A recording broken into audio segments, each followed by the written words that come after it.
千呼萬喚始出來，美國科幻電影負責想象，中國把想象變成了現實。12月11日，9天無人機在陝西蒲城圓滿完成首飛任務。作為一款從去年珠海航展首次亮相就備受關注，據說能夠攜帶上百架小型無人機的空中無人機航母，它到底藏着哪些與眾不同的硬核優勢？在未來的作戰體系中，又將肩負起怎樣的定位與使命？大家好，歡迎來到星球熱點，國家大事從不缺席，娛樂場中抽絲剝繭，聚焦獨家中國資訊，點讚訂閱加小鈴鐺，帶你用不一樣的視角讀懂中國故事。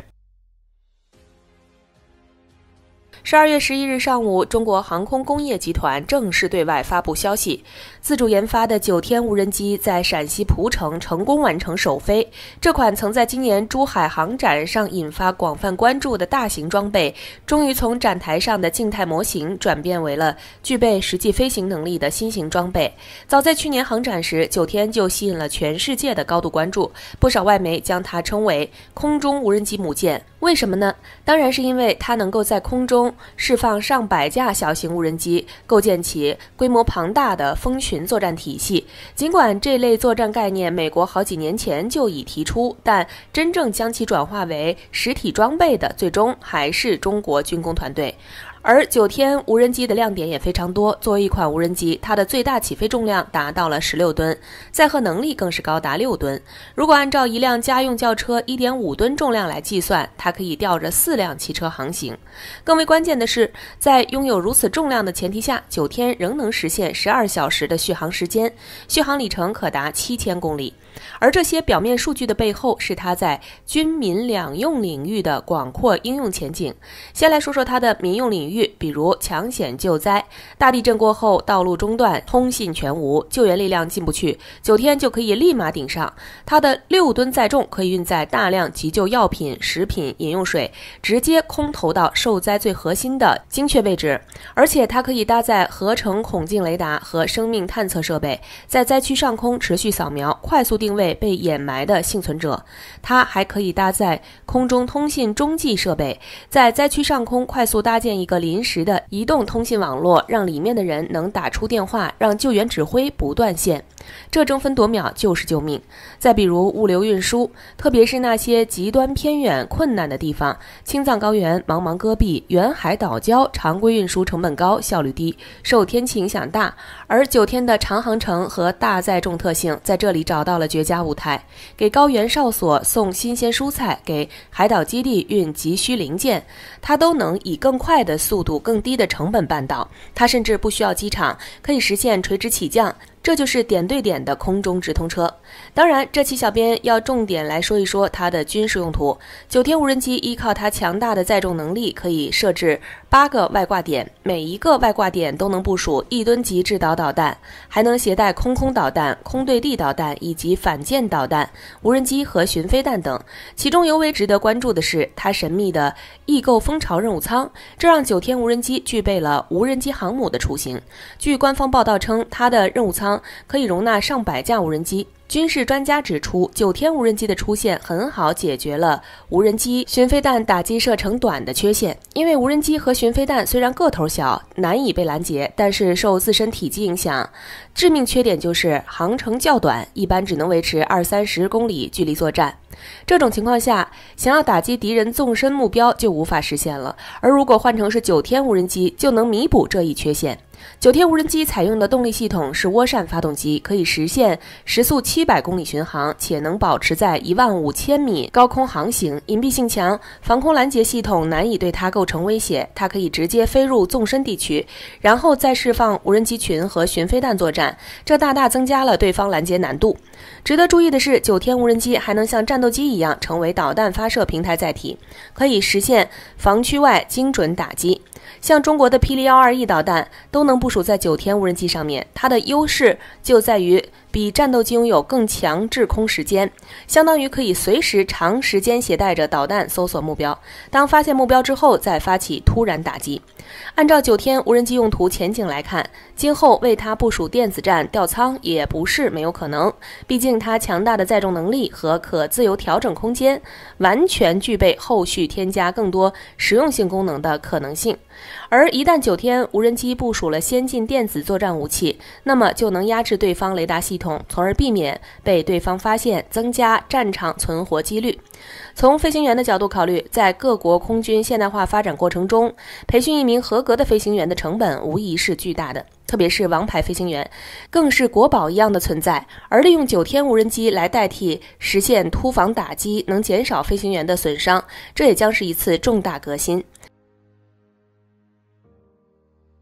當9天無人機首飛刷屏全網時，一個直擊靈魂的問題也引發熱議：這款全球首款無人機母艦在戰場上到底怎麼打？其實只要摸清它的性能底色，其作戰定位根本不是印美口中一碰就碎的紙老虎，反而藏着顛覆現代戰爭規則的精妙戰術。先看最受爭議的飛行高度之爭，1.5萬米的巡航高度簡直是為規避低空防空火力量身打造。要知道，美國毒刺便攜式防空導彈最大射高才3800米，台軍陸艦2防空系統攔截上限不足1萬米，就連美軍復仇者近程防空系統面對1萬米高空的目標也只能望空興嘆。這可不是小編瞎吹，中東戰場多年數據顯示，單兵及短程防空導彈對1.2萬米以上目標的攔截成功率幾乎為0。但必須承認，中高空並非絕对安全區。此前，美國 MQ-9 死神、中國彩虹4等中高空無人機都曾在中東戰場中被中程防空導彈擊落，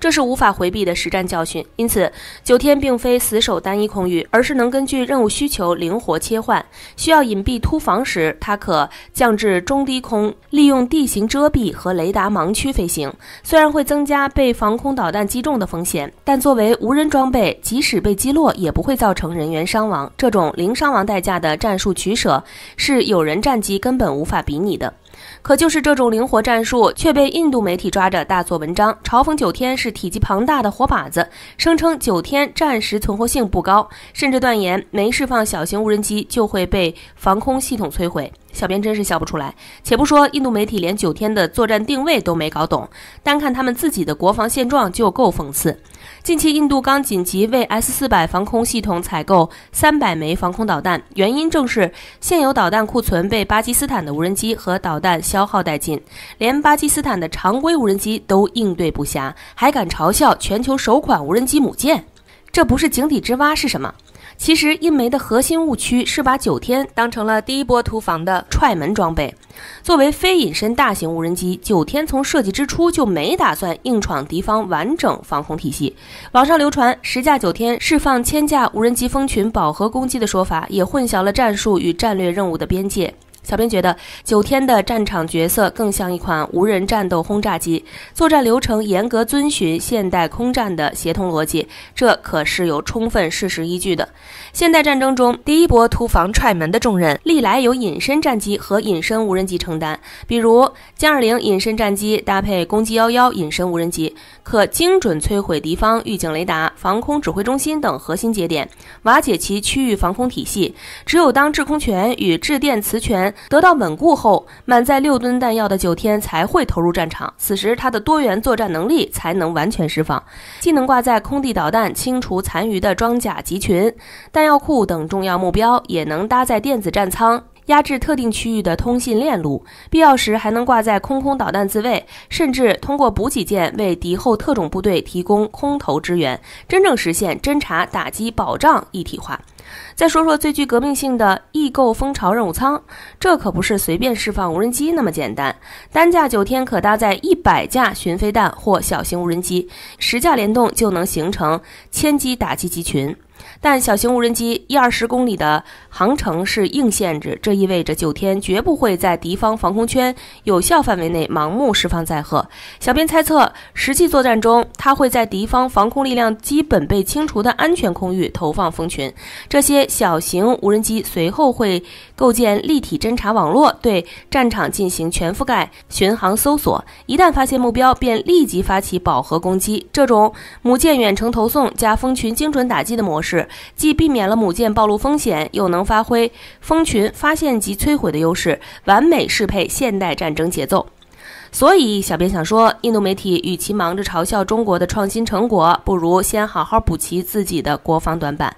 連常規無人機都能消耗掉你的導彈庫存，面對9天帶來的蜂群打擊革命，難道靠嘴炮就能抵擋？中國軍工的每一次突破都不是憑空出現的，而是基於實戰需求的精準研發，基於技術積累的厚積薄發。那些惡意的嘲諷和質疑，終將在事實面前不攻自破。